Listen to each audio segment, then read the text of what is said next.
to the NerdNest podcast. I'm Sarah Montgomery, your social media manager. Well, NerdNest is social media. Anyways, we've been here before. We've done this whole thing. And then, my guests. Ayana. Laura. As always, links are in the description if you want to check out our cool stuff. Anyways, this week on the podcast, we're going to be discussing Flashpoint, the comic, and also the animated movie. That's basically just the moving version of the comic. Which I like. Which is awesome. And so if you haven't seen that or you don't know what we're talking about, Flashpoint, for those that don't know, is the crossover event of DC. It's what kind of kicks off the New 52. So Flashpoint is the starting point of the New 52 universe as a whole. And we're not really here to give you a plot summary, but basically just Barry Allen does things that messes up the timeline and then has to undo it. Yeah. But now let's talk. Let's have a conversation. Laura's like the biggest Flash trash here. That's true. Flash trash. And I mean that in the most loving way. Yeah, no, that's true. Because you guys are more like Batman. Yeah, we're Robin trash. Robin trash right here.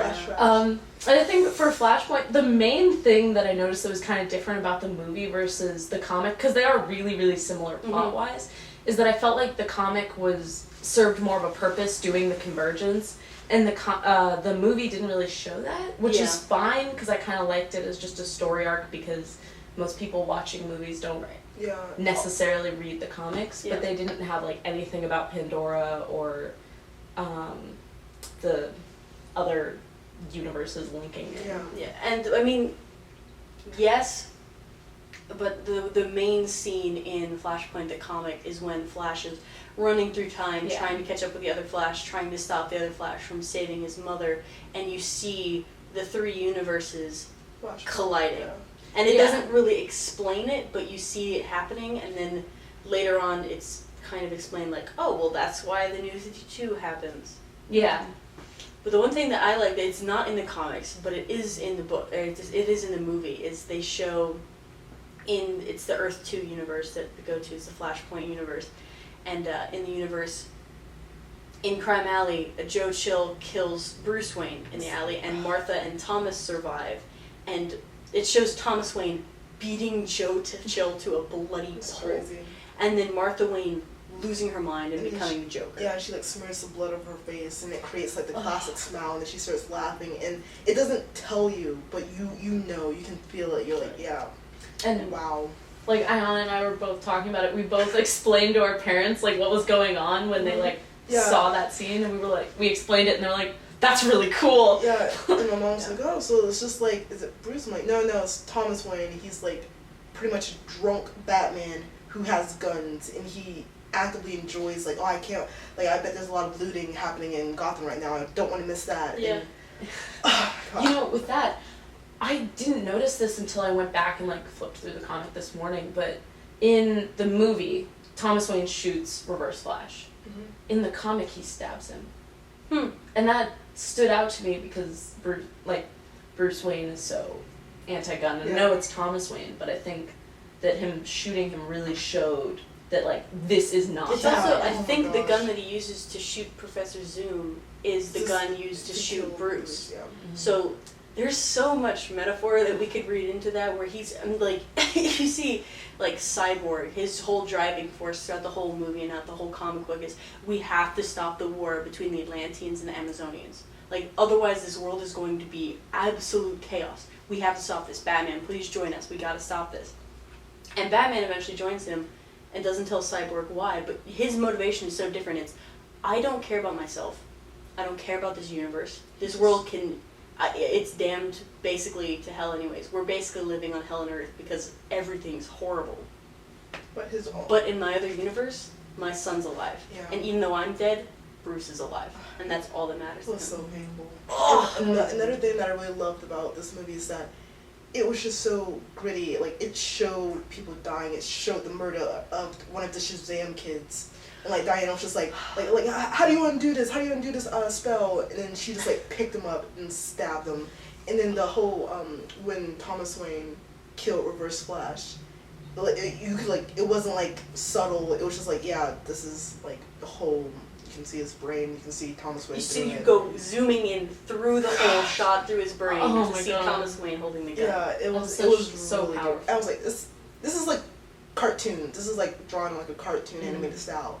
But this is like some heavy stuff. Right, Like, and yeah. that's a very common characteristic of DC animation, is that, which doesn't appear that much in Marvel. Marvel's more like, yeah, kid stuff, which is fine, but DC has a lot of animation where you're like, that's really pushing the boundary. Yeah. Where you're like, it doesn't directly show the murder, but that's really close. Yeah. In this one, there's a lot of blood and there's a lot of violence that is shown, or even like kind of shown. Like you see Steve Trevor being strangled by Diana's lasso of truth, and like you see his feet twitching. You don't see his face or his neck, but you see his feet twitching, so you know what's going on. Yeah. And it's the same way with hopefully the Killing Joke animated movie.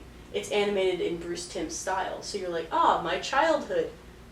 But also they're People just are stabbing people in the people are chest, dying. and People are actually dying. And Wonder Woman's making like very sexually suggestive comments Yeah. towards Steve Trevor, and it's a weird kind of like, this Yeah. is not my childhood. And like, I would expect that kind of thing from like a Batman thing, but Flash is such a campy character Absolutely. that he rarely ever has storylines like just this. look at the rogues. The Rogues. Oh my god, if you look at yeah, basically His costume is like, I wear a little flight attendant's cap with like Cute. boomerangs all over it. they're I like cute. it. They're like kind of moving away from that with like actually having like powers now instead of just like I have a gun that makes things freeze. It's like my hand can do that. Yeah. So they're like moving away from it. I don't know. There was one thing I didn't like about Flashpoint in general. Okay. I think that I felt like I missed the build up to the reveal and like the story arc with Reverse Flash because I didn't read Rebirth until afterwards. And in Rebirth is when you like it has the big reveal that Reverse Flash killed Nora Allen. Yeah. And like that. You do miss that in the Flashpoint because it doesn't tell Yeah. you Yeah, it's just that's what happens. Like without me knowing Flash beforehand, I wouldn't know like the what's it called, like the war between Reverse Flash and Flash. I've kind of pieced it together more towards the end, but otherwise. And you see this in the Flashpoint comic illustrates. I feel like it does a better job of illustrating the relationship between the two of them. Is that you have Flash is the Speed Force, and then Reverse Flash taps into the negative Speed Force. So Reverse Flash can't kill Flash because without Flash, there is no Speed Force for there to be a negative of, so he can't tap into that. But the great thing for Reverse Flash about the Flashpoint universe is that he doesn't need Barry Allen anymore. And in the comics, he says that he's like, I don't have to not kill you. I can kill you in this universe, and I will still have my powers. In the movie, it doesn't say that very explicitly. The only as close as they get is where it's Flash and Reverse Flash talking, and he says, "Oh my gosh, what is he?" It's right at the end where he's beating him up, and he's basically like, "You can't undo this because I'm currently tapping into the Speed Force, and as long as I'm here, you can't access the amount of the Speed Force you need to go back in time." Yeah, and I understand why they wouldn't go into it that much Because it's so complicated. I think that's the most complicated Flash line is trying to figure out Reverse Flash. Absolutely, Flash especially has a lot of confusing storylines because of their ability to time travel. Yeah, so it gets things a little jumbled. I mean, I know that the complete story arc, like the three main books that'll explain Reverse Flash and why he does that is The Return of Barry Allen, Rebirth, and Flashpoint. And like, I guess we've been doing spoilers the whole time, so it's not a big deal if I just tell you what happened. But in The Return of Barry Allen, it's like Flash comes back and he's kind of mean, which is so out of character. And Wally West is just like, no, this isn't Barry Allen, and he like digs into it, and it turns out it's like Ibad Flan, and he's coming back to like because he hates the Flash, and you're like, I don't really know why. And then in Rebirth, you find out that he created the Flash, and then in Flashpoint, it's kind of the final punch in the face. Yeah, they have a very interesting character dynamic. Like, and Flash are literally parallel opposites, but they do it in a way that doesn't make you feel like it's just, I'm just watching the same person. Like someone who copy and pasted a character Right. straight up. And it's explained. It's like in the first scene of the movie, I loved that when he has to go to the Flash Museum and like fight the League, and he's like, "You guys aren't smart enough to pull this off." And then Reverse Flash comes out, and they're both like trapped in the same thing, but like Barry's smart enough to be able to beat him with the same powers. And that's the best quote where he says like, "Yeah, you might have the same powers as me, but you don't know how to you don't have the creativity to use them as well." The one scene I like that wasn't like Flash, but I liked when they were getting rid of no, like, I like the Flash parts, but when they were getting rid of the bombs off of like all the real galleries, that and was then and how each member of the Justice League had their own way to take it out, and then most of them like made something complex out of it, but Superman was just like, let's just wait. oh, it's coming. And I was like, oh my crap, man. Yeah, Superman is. Speaking of Superman, see, it's so. I think Superman is one of the most interesting characters in the Flashpoint universe. Because the whole time you're wondering, you're like, okay, so there's Aquaman, there's Wonder Woman, there's Cyborg. Here's the Justice League. Where's Superman? Oh yeah. my gosh. And then they have that moment where they're like, we have to find Superman, and they go through this whole investigative process, and they found like this deep underground bunker, and Cyborg, who's like the true patriot's like, this must be some rogue branch, Yeah, and this Batman's is like, it. uh-huh, like, sure, man. rogue, Sure. you mean the government, man, and he's like, I think you're just kind of old and whatever, like you hate the government, we get it, and then they find like the Superman, and just seeing him as just this gosh. weak, frail skeleton, and he can't even like speak to them, because they haven't talked to him, and he's like, friend? No, those were the only words he knew, and oh my gosh, and he finally got up above ground, he got into the sun, and then he started to absorb some of the sun's radiation, and he started to slowly get his powers back, and then he opened his eyes, and The lasers, and he just wiped out like the whole battalion, and then he stood there, and he was like, I killed people. Yeah. I murdered a bunch of people. I don't know how to like take this. And then he flew off, and Flash was just kind of like.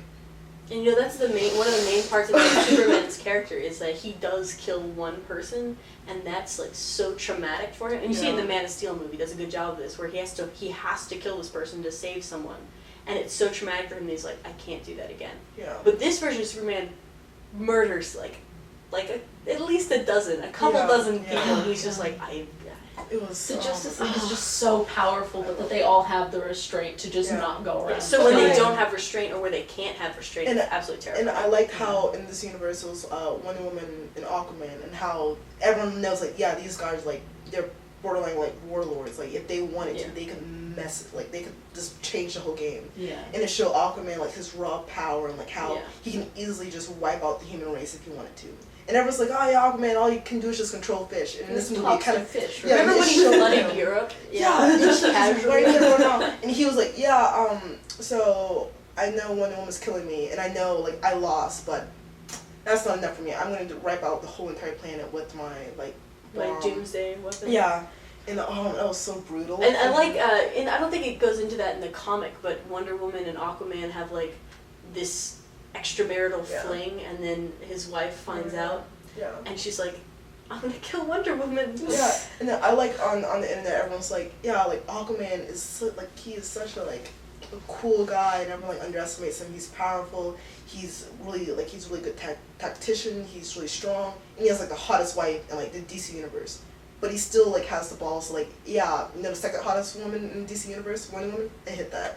No problem. Oh my gosh, Aquaman. Stop. In that storyline, that's another part where you see the absolute brutality of Wonder Woman, where she just beheads the wife. And he's like, you killed my wife. She was gonna attack him. He's like, yet you wear her crown like it's some prize. He's like, it's not a prize. It's a warning. It's like, that's so brutal. It was a really good movie. Wonder Woman is years. Gosh. Any final thoughts? We gotta wrap up soon.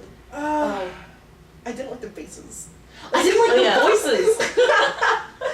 My only complaint. I didn't mind all of them. I do have a thing with Green Lantern. Green Lantern looked good, but his sound, his voice, because it's Nathan Fillion, and I know Nathan Fillion from other things, I can't look at it and be like, oh, that's just Hal Jordan. That's Nathan Jordan. That's Nathan Jordan. That's Nathan Fillion talking out of Hal Jordan's animated mouth. No, I didn't like Bruce Wayne's voice. Thomas Wayne was okay, but I didn't. Speaking of Bruce Wayne, last thing. when every single time, I don't care if it's animated or if it's in the comic book, when Flash gives him that note, and you see Bruce Wayne cry, you're like, my heart just broke. My heart broke. Also, so how good of a friend is Flash? Very good. Like, to bring He's back so a sweet. letter from another... Yeah, hey, so I just did this really quick thing. I'm an interdimensional messenger. What's Not up? a big deal. Yeah. Well, thank you guys for having on, and thank you, Laura, for returning finally for your long We missed hiatus. I have school. We missed you. Speaking of school, guys, let's be real for a second. So school is starting up, which means that Rain, myself, and all of our podcast guests have to do research papers and take tests. So unfortunately, we're changing the schedule of our YouTube channel. We're going to be releasing more vlogs, but we're going to be cutting back our podcasts so that they're only going to be released every other week. We're going to miss you guys, but, you know, at least you'll have reliable content released to you by us here. Goodbye, guys.